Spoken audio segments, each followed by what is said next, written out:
With the dust of 10.6 finally settling, we're gonna go over all of the best champions for you to abuse on patch 10.6. It seems like across the board, there's been a lot of upsets and changes to who's the best right now and who's performing well in general. A lot of champions have gone straight from good performers all the way down to sub 50% win rates. So make sure you smash that like button, destroy the sub button, and let's jump right in.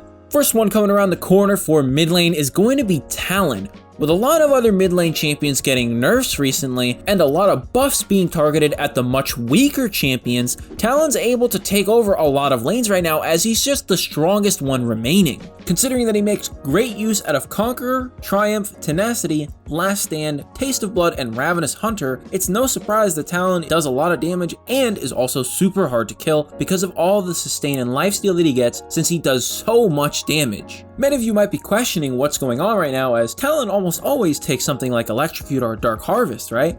Well, with the change in runes also comes a change in build. Thanks to some of the item changes, right now you're going to look to get an early Tiamat and then grab your Moby Boots. After that, grab Duskblade, Black Cleaver, Death Dance, Sterix, and GA, and you'll sell your Tiamat sometime around your Black Cleaver buy. You don't want to keep it all game. You for sure want to sell it by the time you're getting your Sterix at the very, very latest. Whenever you're playing Talon, just make sure that you always think about how you can use your hardcore parkour to your advantage. It's got a really low cooldown and can seriously accelerate how quickly you get around the map, especially when combined with Moby Boots. For more special tips like that, make sure you go check out our website, GameLeap.com. More on that later though. Moving on to the second mid laner that we're showcasing in this video, we're going to talk about Garen. Yeah, Garen mid is still a thing.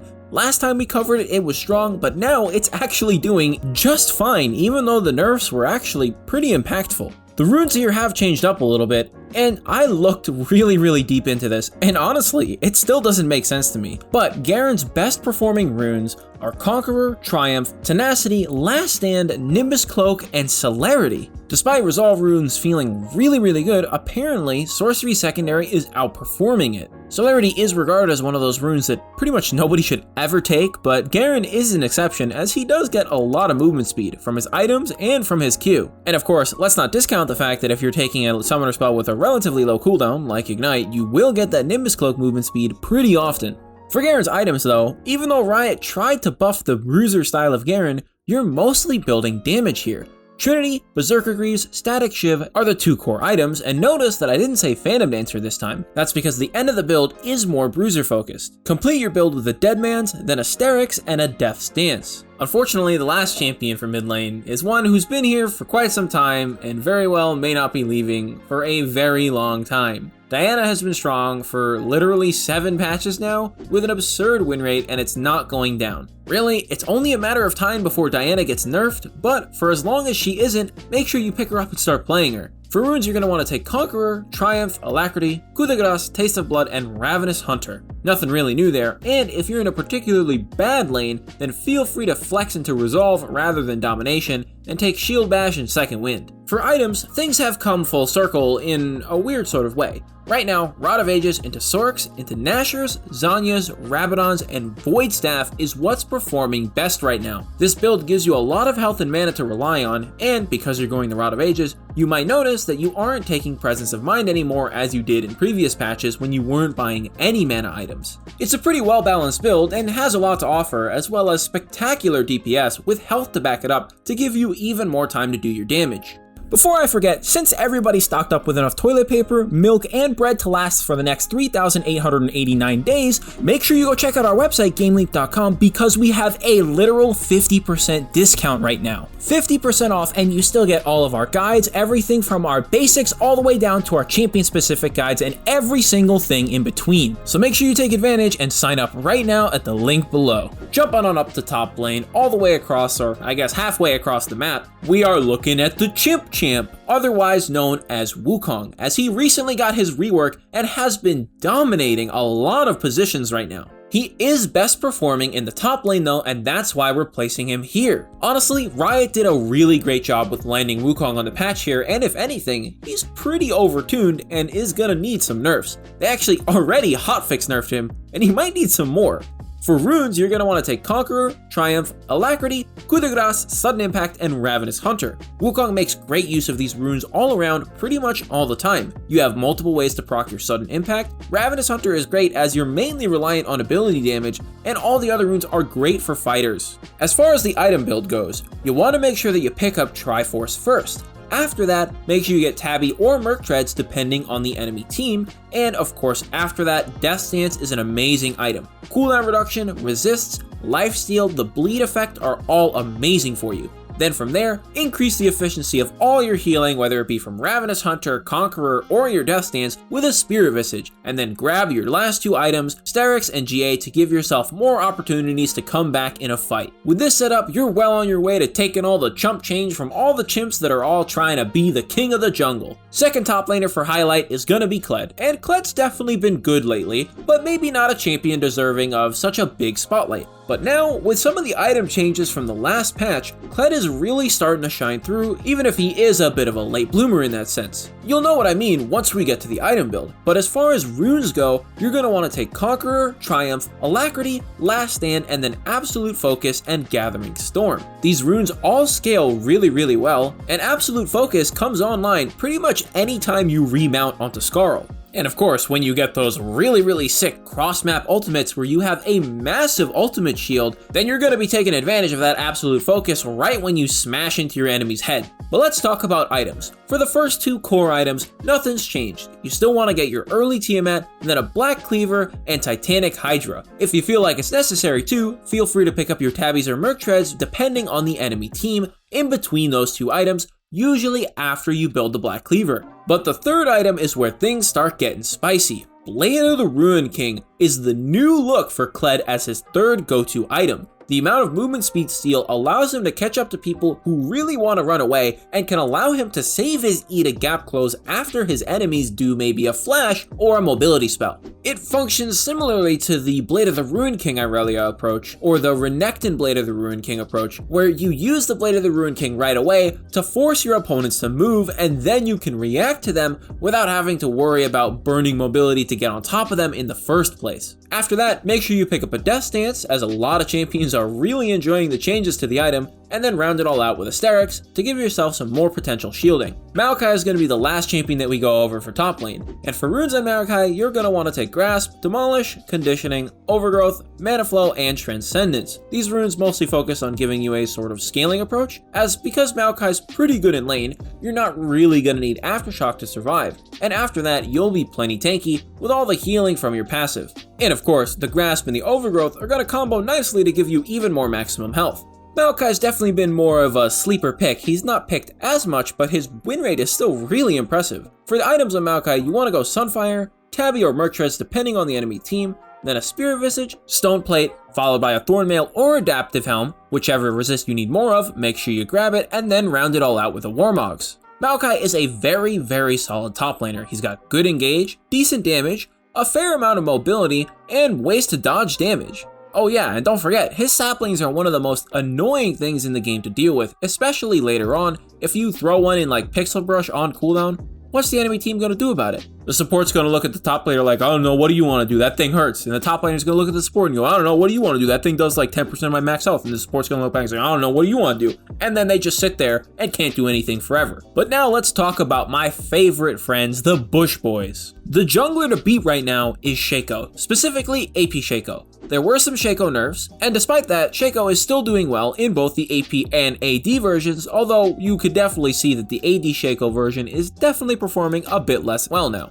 For your runes, you're going to want to take Dark Harvest, Cheap Shot, Eyeball Collection, Relentless Hunter, Alacrity, and Coup de Grace. This will help your early clear with the extra attack speed, as well as give you more damage and execute power overall. For items, even if you are going AP Shaco, you still actually want to get an early Tiamat. This is to help you clear as you farm throughout the rest of the game, as Tiamat is an incredibly effective item no matter who's building it, even if you are an AP champion. Shaco just happens to benefit from it the most because he does have a clone who will actually use it in some ways. After that, make sure you pick up your Runic Echoes, and basically all the time, you're going to want to go a Stalker's Blade with that. Red Smite AP Shaco is pretty meh, you don't really get much out of it. For your boot option though, a lot of players are actually opting to go Swifties for the extra mobility that it brings, and that's fair, but don't discount those Sorc Shoes. If you need the Magic Pen for extra damage because the enemy team has a ton of squishies, then by all means, that's the best option. After that, Liandry's, Nashor's, Zhonya's, and Rabadon will give you the best damage that you could ever possibly have against squishy targets, and that's your main focus as AP Shaco. You don't really care about all that much damage to tanks, however you do have a Liandry's that will burn them and be annoying. You're mainly focused on being one of the most annoying champions in the game, with your boxes doing incredible damage to squishy champions as well as your clone.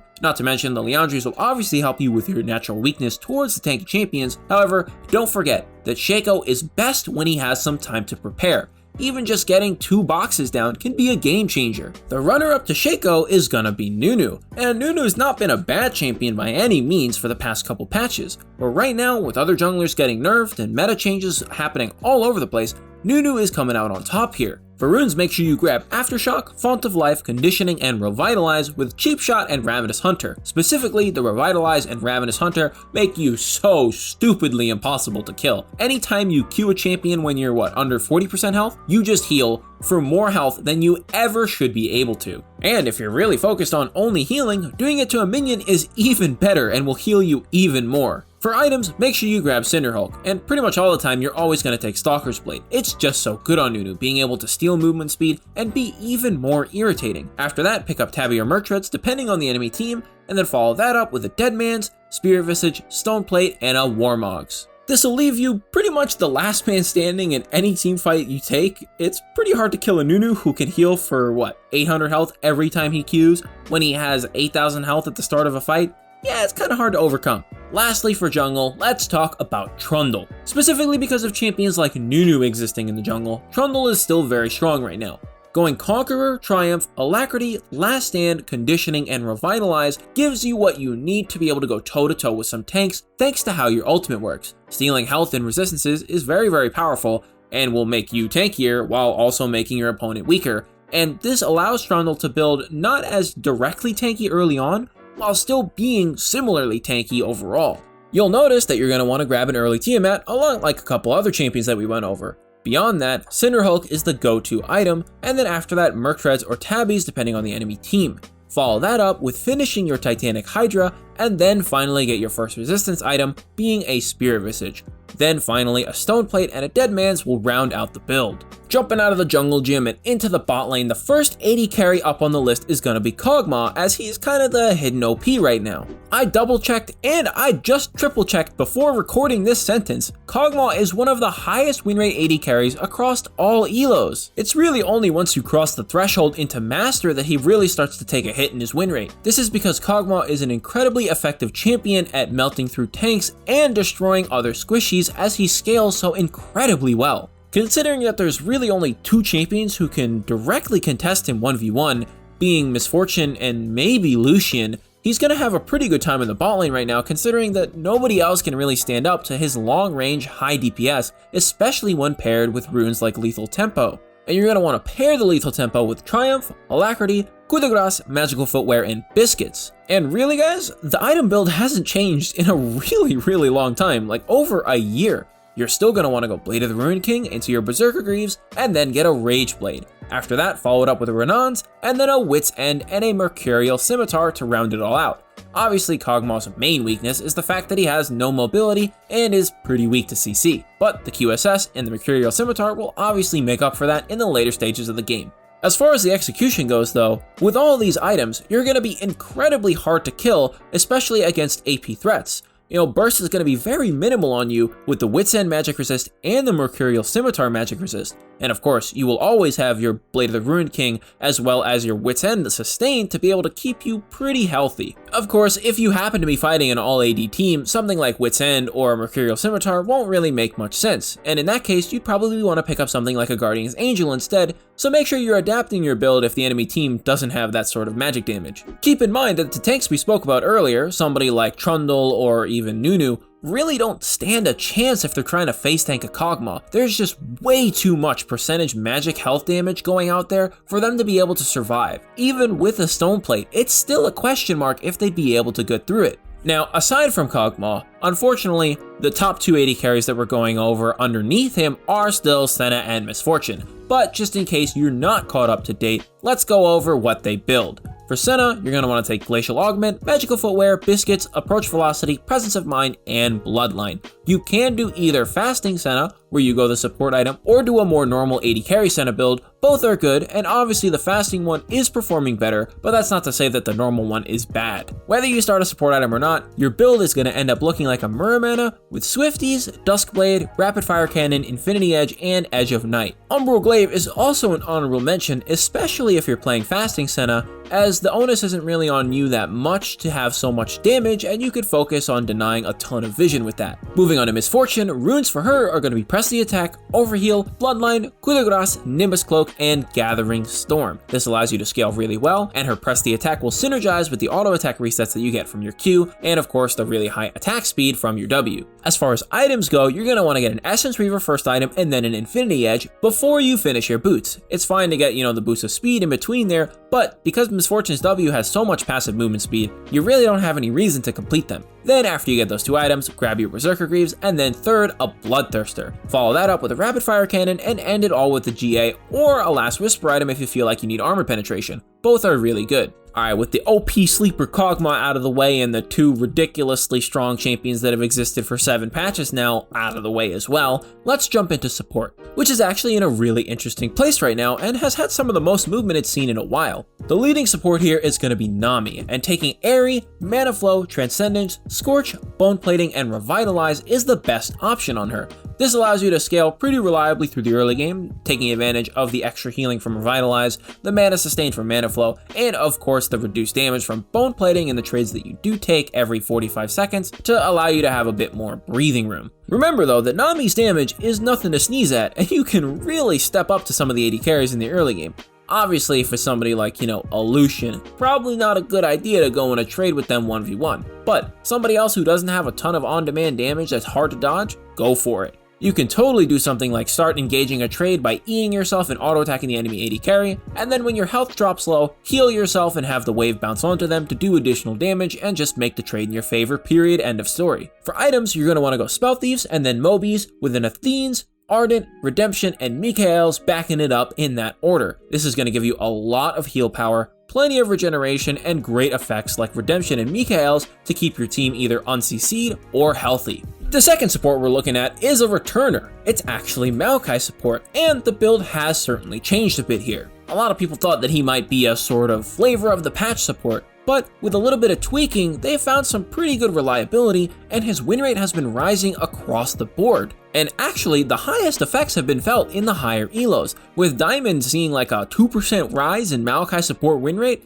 and this stems directly from the change in the build. For support Maokai, unlike top, you're definitely gonna need Aftershock to live through a lot of the damage that you're taking. And then from there, make sure you grab Demolish, Conditioning, and Overgrowth with Biscuits and Cosmic Insight. This will give you a pretty decent amount of sustain in lane, while still having good scaling with the Conditioning and the Overgrowth. And as far as items go, this is where things really change up a lot from the past. You're gonna wanna go Relic Shield, then Mobies, Stone Plate, Zeke's, Knight's Vow, and Deadman's. Basically a full tank Maokai support this time. And because he's going that, it seems like he's having a lot more consistency. The issue with the previous Maokai is that if you didn't get ahead, AP Maokai felt pretty lackluster. You wouldn't really do all that much damage if the enemy team wasn't trying to invade the jungle or go after neutral objectives because they weren't strong enough to go after your towers directly. Not only that, but we've also seen fights last a lot longer now, with all these huge tanks being able to soak up so much damage, and they've come full force in since the Cinderhulk buffs. Having an AP Maokai support who mainly relies on something like a Zanya's to survive and his Aftershock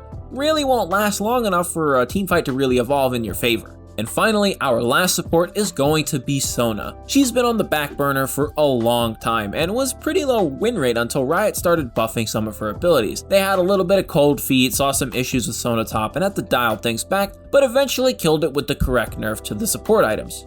Since then, SONA support players have been taking Airy, Mana Flow, Transcendence, Scorch, Biscuits, and Cosmic Insight. This gives you good sustain in the lane with the Biscuits as well as more mana to be able to use your abilities, and the cooldown reduction is great for SONA, stacking both Transcendence and Cosmic Insight for 15% later on in the game. As far as items go though, it's actually pretty similar to what NAMI would build. You'd want to take a Spell Thieves and then get Moby Boots early and then an Athene's. Being able to switch between dealing damage with your Q and healing and having more effective healing with your W is really powerful. Then after that, make sure you get an Ardent, as it's pretty easy for SONA to apply a shield or a heal to multiple people on her team, especially after you get your next item, which would be a Redemption. And then the very last item that you're going to want to get is a Shirelia's. This will give you more cooldown reduction and mobility for your team so that they can keep up with your ridiculous movement speed buffs that you give to yourself. Remember that SONA's E is a lot weaker for her allies than it is for her, so sometimes you're going to want that extra boost from Shirelia's and even just the extra boost in general for more movement speed to either get out of bad situations or get into good ones. And with that, that is the top 3 champions that you want to be looking at for every role on this patch.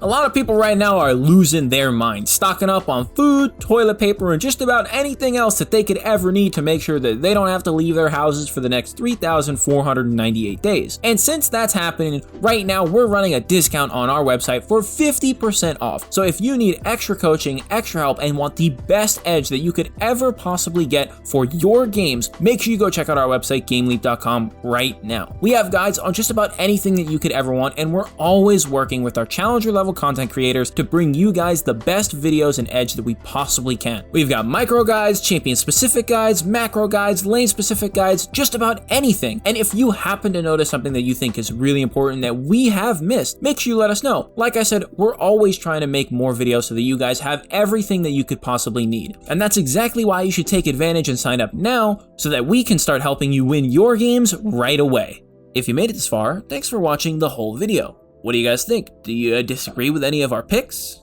This patch is certainly a weird one, but it brings a lot of welcome changes. However, there are a couple champions that need to get thrown out, like Misfortune and Senna and maybe Diana too. Anyways, as always, my name is Ace Windstorm, and I will see you all later.